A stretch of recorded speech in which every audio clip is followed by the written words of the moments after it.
नमस्कार दोस्तों, स्वागत है आपका यूट्यूब चैनल पे। आज की क्लास में हम लोग जानेंगे class 10th math chapter number 1 वास्तविक संख्या रियल नंबर किसे कहते हैं। ठीक है, और ये है 2027 के बैच। जो बच्चा अभी से क्लास 9 से क्लास 10th में जल्दी गया है उन लोगों के लिए एक बैच है। ठीक है, इसमें सारा आज हम इस वीडियो में बात करेंगे चैप्टर नंबर 1। ठीक है, बहुत ही आसान भाषा में, अपनी भाषा में, तो वीडियो को अंत तक देखिए। ठीक है, अगर आपको नहीं समझ में आता है पहला चैप्टर तो इस वीडियो को देखने के बाद आपको कभी दिक्कत नहीं होगा। चलिए शुरू करते हैं। किस पर आधारित है? आज हम वो छोटी छोटी बात करेंगे जो एग्जाम में पूछा जाता है, अक्सर ज़्यादा पूछा जाता है। ठीक है, तो उस छोटी छोटी बात को भी कवर करते चलना है इसमें। देखिए, पहला टॉपिक ये है।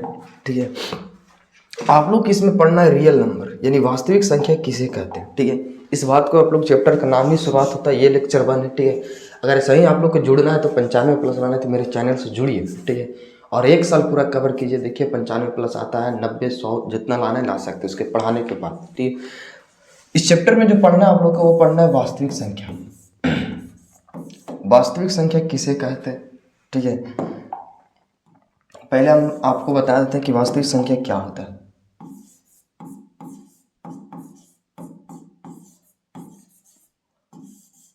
वास्तविक संख्या, ठीक है, वास्तविक संख्या में इसमें दो संख्या ऐसे आते हैं। ठीक है, एक आता है परिमेय संख्या और एक आता है परिमेय संख्या। ठीक है, ये लीजिए परिमेय संख्या और एक आता है अपरिमेय संख्या। वास्तविक संख्या के अंदर एक आता है परिमेय संख्या और दूसरा आता है अपरिमेय संख्या। ठीक है, अपरिमेय संख्या। देखिए, ये हो गया परिमेय संख्या और ये हो गया अपरिमेय संख्या। ठीक है, परिमेय और अपरिमेय को दोनों को मिला के हम लोग बोलते हैं कि वास्तविक संख्या। वास्तविक संख्या किसे कहते हैं? तो परिमेय संख्या और अपरिमेय संख्या को मिलाने के बाद दोनों से मिलता है उसी को वास्तविक संख्या बोलते हैं। हो सकता है वास्तविक संख्या वैसी सारी संख्या आ जाता है जो रूट के अंदर हो। ठीक है, जो पॉइंट के अंदर हो, दशमलव के अंदर हो, उस सारे संख्या किसके अंदर आएगा? तो वास्तविक संख्या के अंदर। देखिए, अगर एग्जाम्पल की बात करें, ठीक है, इसका डिफिनेशन की बात करें परिमेय संख्या के, तो जिसको हम p/q के रूप में लिख सकते हैं जहाँ q = नोट 0। ठीक है, आप p/q के रूप में भिन्न को लिख सकते हो बशर्ते वहाँ पे नीचे 0 नहीं रहना चाहिए, यानी कि हर जो रहना चाहिए वो 0 नहीं रहना चाहिए। तो एग्जाम्पल के तौर पर देखिए, अगर आपसे बोले कि 0 क्या एक परिमेय संख्या है? तो हाँ, चूंकि इसके नीचे कुछ नहीं है तो 1 है। हम बोले आप भिन्न को ले सकते हो लेकिन नीचे 0 नहीं रहना चाहिए। ठीक है, आप 3/4 भी लिख सकते हो, अगर 5/6 भी लिख सकते हो, चलेगा, बशर्ते भैया 1/0 या फिर 4 जो भी 0 ये नहीं चलेगा। क्योंकि इसके यहाँ पे बोलता है कि परिमेय संख्या q = नोट 0, तो नीचे 0 नहीं लेके चलना। ठीक है, उसी प्रकार अपरिमेय संख्या का डिफिनेशन कहता है कि जिसका वर्गमूल पूरा पूरा नहीं निकाल सकता। तो जिसका हम वर्गमूल, ठीक है, वर्गमूल पूर्ण नहीं होता, वर्गमूल का क्या होता है?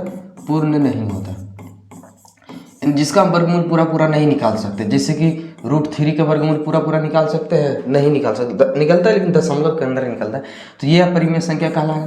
√2 ये भी कहलाएगा। अच्छा, √6 ये भी कहलाएगा। अच्छा, आपसे पूछे कि √16, तो √16 का होता है कितना? 4 होता है, तो ये नहीं कहलाएगा, ये अपरिमेय संख्या के अंदर नहीं आएगा। मतलब उसके अंदर वैसी संख्या आएगा जो बटा जिसका वर्गमूल पूरा पूरा नहीं निकलता हो। ठीक है ना, उसको बोलते हैं अपरिमेय संख्या। और इन दोनों को मिला के हम लोग बोलते हैं वास्तविक संख्या। ठीक है, अब चलिए जो इस चैप्टर में पढ़ना है उसको जरा ध्यान दीजिए। इस चैप्टर में पढ़ना आप लोग के भाग, एल्गोरिदम, यूक्लिडियन विभाजन। ठीक है, भाग एल्गोरिदम, ठीक है, या फिर बोल सकते हो भाग एल्गोरिदम के एक और नाम से जाना जाता है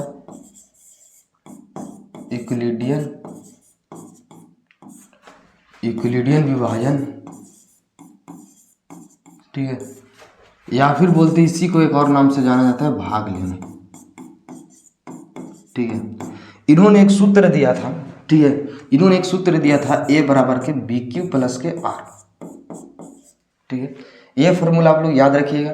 जहाँ यहाँ पे शर्त होता है कि आप 0 से बड़ा को r ले सकते हो और r से बड़ा को b।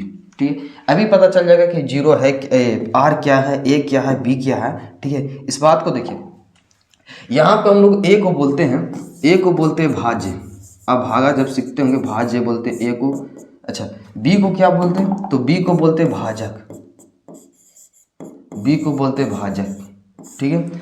और क्यू को क्या बोलते हैं, तो क्यू को बोलते हैं हम लोग शेषफल, नहीं सॉरी, क्यू को बोलते हैं भागफल,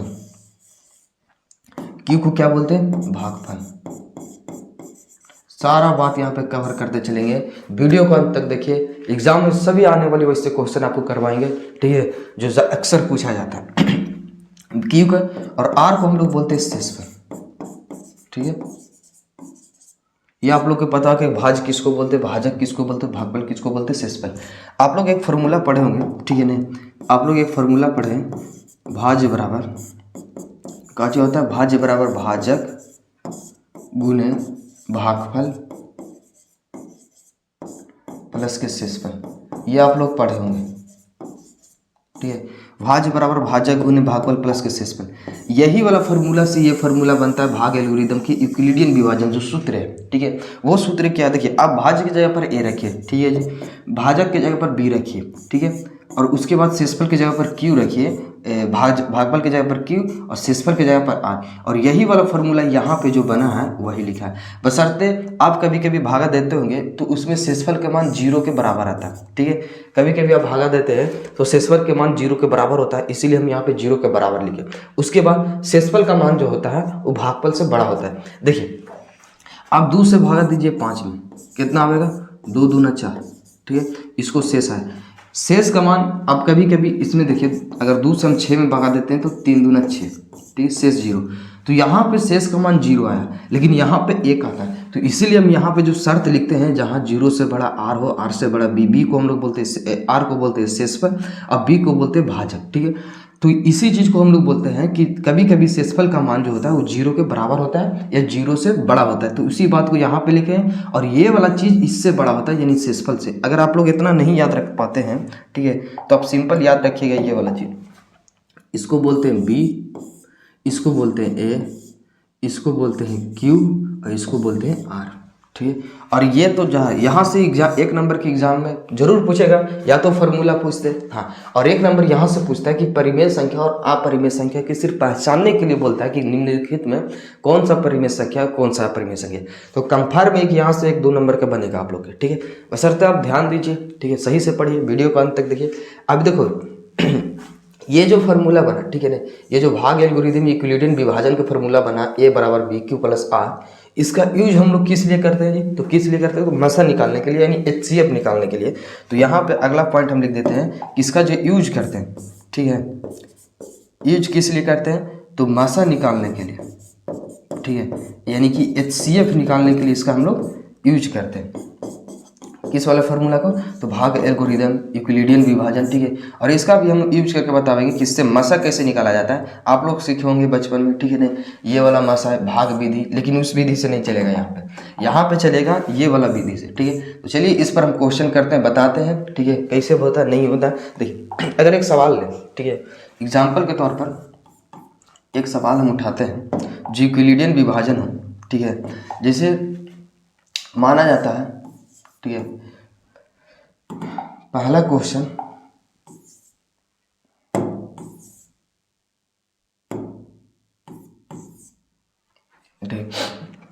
पहला क्वेश्चन ये है, ठीक है, कि 60 तथा 14 का मासा निकालिए, ठीक है, किसके सहायता से, तो यूक्लिडियन विभाजन, ठीक है, यूक्लिडियन विभाजन की सहायता से मासा निकालिए। इस सवाल को बनाने से पहले अगर आपको सीखना है, ठीक है, तो क्या ध्यान देना है इस चीज़ में, तो जो सबसे बड़ा है उसको आप ए मानिए, ठीक है। भाग एल्गोरिथम का जो फार्मूला आता है, ध्यान दीजिए, ए बराबर का जो होता है बी क्यू प्लस के आर, ठीक है। आप जहाँ पे लिख सकते हो कि आर का मान जो होगा बी से छोटा होगा, जहाँ 0 से बड़ा हो, आर से बी से छोटा, ठीक है, ये आप लोग को लिखना पड़ेगा। अब इसमें ए और बी की चर्चा हो रहा है, तो आप जो सबसे बड़ा है उसको ए मानिए। तो यहाँ पे हम लोग 60 को ए मानते हैं और बी को मानते हैं, 14 को बी मानते हैं, ठीक है। अब इसमें रखिए ए की वैल्यू 60 हो गया, बी के वैल्यू, बी के यहाँ पे मान कितना 14। अब देखिए क्यू और आर के मान खोजना, आप भागा देते उसी प्रकार इसमें भी काम करना रहता है, ठीक है। अब 14 के पहाड़ा इतना बार पढ़िए कि 60 आ जाए। 60 नहीं आवेगा, लेकिन 60 से कम तो आवेगा नहीं। हाँ, 14 के पहाड़ा में 60 नहीं आता, लेकिन 60 से कम आवेगा। हो सकता है कोई क्वेश्चन ऐसा हो जिसमें आप लोग एक ही बार में लग जाए। हो सकता है कि यहीं पे 70 14 60 आ जाए, तो वहाँ पे से 0 आता है। तो कोई कोई क्वेश्चन ऐसे रहता है जो एक लाइन में बन जाता है, ठीक है। लेकिन इसमें आप 14 के पहाड़ा इतना बार पढ़िए जिसमें 60 आता हो। 60 नहीं आवेगा, लेकिन 60 से कम आवेगा। 14 25 70, 14 चौको 56, ठीक है। आप 4 बार में लगाइएगा 14 चौको 56। तो देखिए हमको लाना था 60, लेकिन आ रहा है 56, ठीक है। हमको लाना था 60, लेकिन आ रहा है 56। अभी भी कितना बचल है? तो अभी बचल है हमारे पास, कितना बचल है? 14 चौको 56, यानी शेष कितना बचल है? 4। अब शेष को हमेशा जोड़ना है, जितना बचे शेष उसको जोड़ देना, ठीक है। अब देखिए यहाँ पे क्या करना, अगला स्टेप, कि ये वाला जो बी के मान दिख रहा है, आप इसको उठा के आगे लाइए, ठीक है। आगे उठा के लाएंगे तो ये हमारा बन जाता है 14, ठीक है। अब ये जो आर दिख रहा है और ये इसको उठा के यहाँ पे लाइए, ठीक है। इतना आप ध्यान दे दीजिए, ठीक है। और ये काम कब तक करते चलना है? बी को और आर को बढ़ाते चलना है, जब तक कि यहाँ पे हमारा शेष 0 नहीं बचे, ठीक है। ये काम करते चलना है, ठीक है। अब 4 के पहाड़ा पढ़िए इतना बार जिसमें 14 आ जाए। 14 नहीं आएगा, लेकिन 14 से तो कम आएगा नहीं। 4 दूना के 8, 4 तेई 12, 3 बार में लगाते 12। हमको लाना था 14, लेकिन आ रहा है 12। अभी भी कितना बचल है? तो अभी बचा हुआ है 2, ठीक है। उसी प्रकार फिर से हम बी को उठावेंगे, यहाँ पे लावेंगे, ठीक है। अब ये बच गया 4, और फिर ये 2 को उठाना है, ठीक है, आगे बढ़ा देना। तो ये हो गया 2, ठीक है। अब 2 के पहाड़ा इतना बार पढ़िए कि जिसमें 4 आता हो। 4 दूना, यानी 2 बार में पढ़ेंगे तो 2 दूना 4। शेष अब देखिए हमको लाना था 4 और 4 आ गया, तो शेष कितना बचा? 0 बचा। और जब शेष 0 बचा तो ये काम आप लोग के छोड़ देना है। अब डायरेक्ट यहाँ पे लिखना कि HCF, यानी कि जो मासा होगा हमारा, ये बी का मान जो होता है जी, वो बी के मान कितना है? 2 है। यानी आप सीख गए हैं कि मासा कैसे निकाला जाता है HCF के भाग एल्गोरिदम की सहायता से, ठीक है। आप सीख चुके हैं कि भाग एल्गोरिदम की सहायता से मासा कैसे निकालते हैं, ठीक है। बस दो तीन चीज़ बात ध्यान में देना था, ठीक है। अगर अभी भी नहीं सीखे तो अगला एग्जाम्पल देखिए, जरूर सीख जाइएगा, ठीक है। वीडियो को अंत तक देखिए। कैसे ये अक्सर 2 नंबर में पूछता है, सिर्फ मासा निकालने के लिए 2 नंबर में, ठीक है। तो बहुत इंपॉर्टेंट ये वाला है, भाग एल्गोरिदम यूक्लिडियन विभाजन, ठीक है। आप शुरू से ध्यान दीजिएगा तो कंफर्म है कि मैथ में 95+ आवेगा, ठीक है। चलिए देखिए वीडियो को। पहला प्रश्न, दूसरा एग्जाम्पल लेते हैं, ठीक है। अब कोई सा भी 2 एग्जाम्पल लीजिए, ठीक है। जैसे हम लेते हैं यहाँ पे एक 78 तथा 15 का HCF निकालें।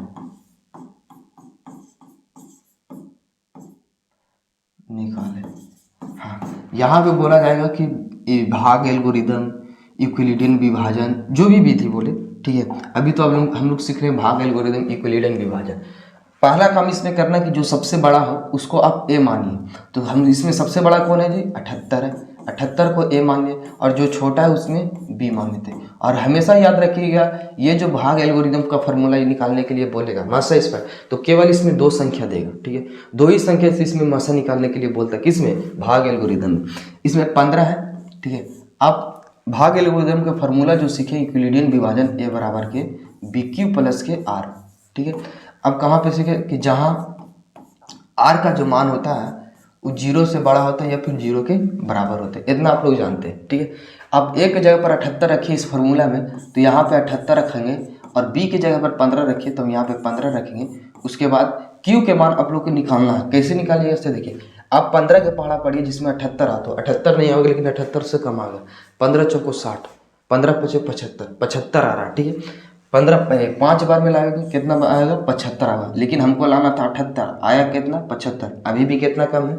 3 कम है, तो आप यहाँ पे 3 को जोड़ दीजिए, ठीक है। हमेशा यही काम करना, जितना लाना हो उतना पर गुना कीजिए, ठीक है। उतना गुना कीजिए कि हमको उतना आ जाए। अगर नहीं आता तो उससे करीब आवेगा, ठीक है, उतना करीब आवेगा। अच्छा, इसको पता कैसे करेंगे कि हमको उतना ही से लगेगा? तो आप क्या कर सकते हो कि इधर आप साइड में भागा दीजिए, ठीक है। साइड में या फिर रफ में इसको भागा देना है हमेशा। कितना से? 15 से नहीं भागा देना है, तो 15 से इसको भागा देंगे। 15 पचे 75, कितना बार में लगा जी? 5 बार में। ये बचा शेष 3, तो बस ये वाला 5 को यहाँ पे उतार देते हैं, ठीक है, और शेष को नीचे उतार देते हैं, ठीक है। तो ऐसे भी आप लोग पता कर सकते हो, लेकिन ये काम करना हमेशा रफ में, ठीक है। चलिए, इसमें हमको लाना था 78, लेकिन आ रहा है 75, शेष कितना हो गया, जोड़ 3 जोड़े। आप b के मान को उठा के आगे बढ़ाइए, ठीक है, b के मान को आगे बढ़ाइए, तो यहाँ से b को आगे बढ़ जाएगा, ठीक है, तो ये हो जाएगा 15। उसके बाद r को भी आगे बढ़ाइए, इसमें b और r को बढ़ाना रहता है, इतना ध्यान रखिएगा, ठीक है। इसमें 3 आ गया। अब देखिए 3 के पहाड़ा पड़े जिसमें 15 आता, तो 3 के पहाड़ा में 15 कितना बार में, 5 बार में लाना था, 15 आ गया 15, तो हमारा शेष कितना बचा, 0। जब शेष 0 बचे तो आप किसी को आगे नहीं बढ़ाना है, डायरेक्ट यहाँ से आपका आंसर मिल जाएगा। HCF बराबर कितना हो गया, तो 3 हो गया, यानी b के जो मान होता है वही हमारा HCF होता है। कौन वाला होता है, तो b के मान, ठीक है, b के मान हमारा कितना होता है, 3 हो गया, तो HCF हमारा 3 हो गया, यही आंसर हो गया, ठीक है। अगर इस पर और क्वेश्चन चाहिए, ठीक है, आप लोग जरूर कीजिएगा, अपने से 2-3 एग्जाम्पल लेके यहाँ से, ठीक है, 3-4 अपने से खुद से कर सकते हो। और ऐसा ही भाग एल्गोरिथमिक कोडिंग भी बहुत आसान है, ठीक है। वीडियो कैसा लगा आप लोग कमेंट में जरूर बताना, ठीक है। मिलते हैं अगले वीडियो में। और हाँ, अगर आप लोग को जुड़ना है मेरे से चैनल से, 95 प्लस लाना है, तो मेरे चैनल